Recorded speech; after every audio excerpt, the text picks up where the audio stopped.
ഇതുപോലെ നല്ല ചൂടൊക്കെ ഉള്ള സമയത്ത് കഴിക്കാനായിട്ട് നല്ലൊരു കസ്റ്റാർഡ് ഫ്രൂട്ട്, അതായത് ഫ്രൂട്ട് കസ്റ്റാർഡിൻ്റെ റെസിപ്പിയാണ് നമ്മൾ അപ്ലോഡ് ചെയ്യാൻ പോകുന്നത്. അതിന് വേണ്ടിയിട്ട് ഞാനൊരു ആപ്പിൾ എടുത്തിട്ടുണ്ട്, ഒരു ഏത്തപ്പഴം എടുത്തിട്ടുണ്ട്, ഒരു മാതളം എടുത്തിട്ടുണ്ട്, പിന്നെ കറുത്ത മുന്തിരിയും അതുപോലെ തന്നെ പച്ച മുന്തിരി എടുത്തിട്ടുണ്ട്. അത് രണ്ടും 50 ഗ്രാം വീതം എടുത്തിട്ടുണ്ട്.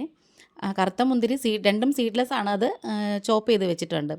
ഇനി നമുക്കിതിന് വേണ്ടിയിട്ട് ചോട് കട്ടിയുള്ളൊരു പാത്രം വെച്ച് കൊടുക്കാം.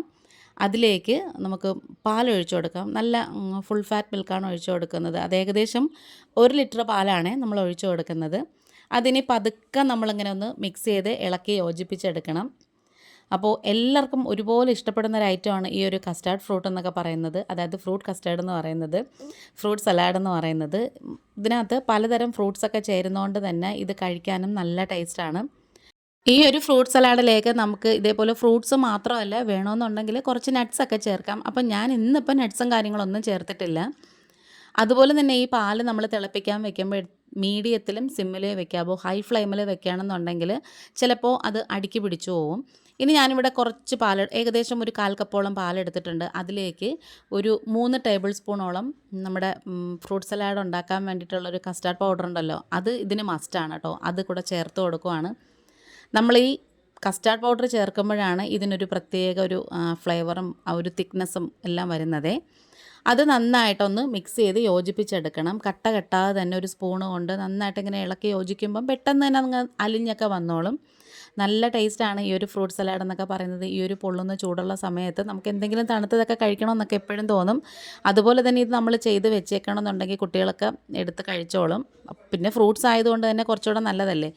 അങ്ങനത്തെ നമുക്ക് ഇതിലേക്ക് മധുരത്തിന് ആവശ്യമുള്ള പഞ്ചസാര ചേർത്ത് കൊടുക്കാം. അപ്പോൾ മധുരം എന്നൊക്കെ പറയുന്നത് ഓരോരുത്തരുടെ പാകത്തിന് ചേർത്ത് കൊടുത്താൽ മതി. കാരണം നമ്മൾ ഫ്രൂട്ട്സ് ചേർക്കുന്നുണ്ട്, അതിൻ്റേതായൊരു മധുരവും കൂടെ, ഒരു സ്വീറ്റ്നെസ്സും കൂടെ ഇതിന് വരും. പിന്നെ അതുപോലെ തന്നെ കുറച്ച് പാൽപ്പൊടി ചേർക്കണമെങ്കിൽ അതൊക്കെ നമുക്ക് എക്സ്ട്രാ ഫ്ലേവർ കൂട്ടാനും ടേസ്റ്റ് കൂട്ടാനും വേണ്ടി ചേർക്കുന്നതാണ്. ഞാനിവിടെ കുറച്ച് മിൽക്ക് മെയ്ഡും കൂടി ചേർത്ത് കൊടുക്കുന്നുണ്ട്. അതും കൂടി ഇട്ട് കൊടുക്കുമ്പം നല്ലൊരു ടേസ്റ്റിനും അതുപോലെ തന്നെ കുറച്ച് തിക്കായിട്ട് നമുക്ക് കിട്ടുമേ. ഇനി ഇതെല്ലാം കൂടി ചേർത്തതിന് ശേഷം നന്നായിട്ട് ഇങ്ങനെ ഒരു തവി കൊണ്ട് മിക്സ് ചെയ്ത് യോജിപ്പിച്ചെടുക്കണേ. അപ്പോൾ ഈ വീഡിയോ കണ്ടുകൊണ്ടിരിക്കുന്ന സമയത്ത് നിങ്ങൾക്ക് ചാനൽ ഇഷ്ടപ്പെടുകയാണെന്നുണ്ടെങ്കിൽ ഒന്ന് ലൈക്ക് ചെയ്ത്, ഷെയർ ചെയ്ത്, കമൻറ്റ് ചെയ്ത്, സബ്സ്ക്രൈബ് ചെയ്ത് സപ്പോർട്ട് ചെയ്യണേ. ആദ്യമായിട്ട് കാണുന്ന കൂട്ടുകാർ ആരെങ്കിലും ഉണ്ടെങ്കിൽ ആ ബെല്ലൈക്കൺ ഒന്ന് പ്രസ് ചെയ്ത് കൊടുത്തിട്ട് അതിൽ ഓൾ എന്ന ഓപ്ഷനും കൂടി കൊടുക്കണേ. എങ്കിൽ മാത്രം ഞാനിടുന്ന വീഡിയോസൊക്കെ നോട്ടിഫിക്കേഷനായിട്ട് നിങ്ങൾക്ക് കിട്ടത്തുള്ളേ. ഇനി ഇതെല്ലാം കൂടി നന്നായിട്ട് പഞ്ചസാര അലിഞ്ഞ് വന്നിട്ടുണ്ട്. അതുപോലെ തന്നെ മിൽക്ക് മെയ്ഡ് ഇതിനകത്ത് മിക്സായിട്ട് നന്നായിട്ട് യോജിച്ച് വന്നിട്ടുണ്ട്. ഒന്നും കൂടി നമുക്കിതുപോലെ ഒന്ന് തവി കൊണ്ടൊന്ന് ഇളക്കി യോജിപ്പിച്ചെടുക്കണം.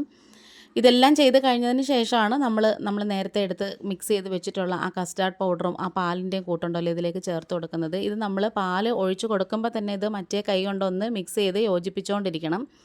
കാരണം എന്ന് വെച്ചാൽ അടിക്ക് പിടിക്കാൻ സാധ്യതയുണ്ട്, അതുകൊണ്ടാണ്. അപ്പോൾ ഇപ്പം നമ്മൾ തീ സിമ്മിലാണ് വെച്ചേക്കുന്നത്. ഇനി ഞാനിവിടെ കുറച്ച് വാനില എസൻസും കൂടി ഒഴിച്ചു കൊടുക്കുകയാണ്. അത് ഒരുപാടൊന്നും വേണ്ട, ഒരു 2-3 തുള്ളി ഒഴിച്ചു കൊടുത്താൽ മതി. ഒരുപാടായിപ്പോയാൽ അതിൻ്റെ ഒരു എസൻസിൻ്റെ കുത്തൽ വരും, അതുകൊണ്ടാണ്. ഇനി ഇതെല്ലാം കൂടി നന്നായിട്ട് യോജിപ്പിച്ചെടുക്കണം. പിന്നെ നന്നായിട്ട് തണുക്കണം. അപ്പോൾ ഇത് ഇപ്പോഴേ ഫ്രിഡ്ജിലൊന്നും വെക്കേണ്ട, ഫാനിൻ്റെ ചോട്ടിലൊക്കെ കൊണ്ടുവച്ചാൽ മതി. നമുക്ക് ഒന്ന് തണുത്ത് നന്നായിട്ട് ഇങ്ങനെ ഒന്ന് കിട്ടും, ഒരു ചെറുതായിട്ടൊന്ന് കുറുകിയും കിട്ടും. അപ്പോൾ ഇതിപ്പോൾ നന്നായിട്ട് തണുത്ത് വന്നിട്ടുണ്ട്. തണുത്തതിന് ശേഷം മാത്രമേ ഫ്രൂട്ട്സ് ചേർത്ത് കൊടുക്കാവൂ, അല്ലാന്നുണ്ടെങ്കിൽ ആ ഫ്രൂട്ട്സ് എല്ലാം വെന്ത് വല്ലാതൊരു ടേസ്റ്റ് വ്യത്യാസം വരും. നേരത്തെ ഞാൻ പറയാൻ വിട്ടുമായിരുന്നു, ഫ്രൂട്ട്സ് എടുത്ത കൂട്ടത്തിൽ മാതളവും കൂടെ എടുത്തിട്ടുണ്ടായിരുന്നു.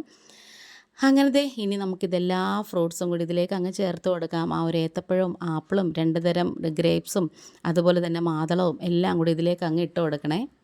ഇനി ഇതുകൊണ്ട് തവി കൊണ്ട് ചെറുതായിട്ട് ഇങ്ങനെ ഒന്ന് മിക്സ് ചെയ്ത് യോജിപ്പിച്ചെടുത്താൽ മതി. ഇപ്പം കറക്റ്റ് പാകമായിട്ടുണ്ട്.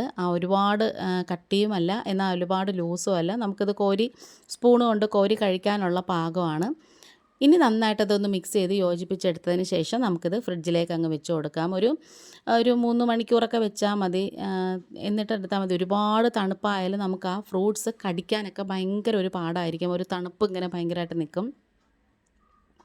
ഇനി വേണമെന്നുണ്ടെങ്കിൽ നമുക്കിതിനകത്ത് കുറച്ച് 1-2 സ്കൂപ്പ് ഐസ്ക്രീം കൂടി ചേർത്താൽ ടേസ്റ്റ് കൂടും.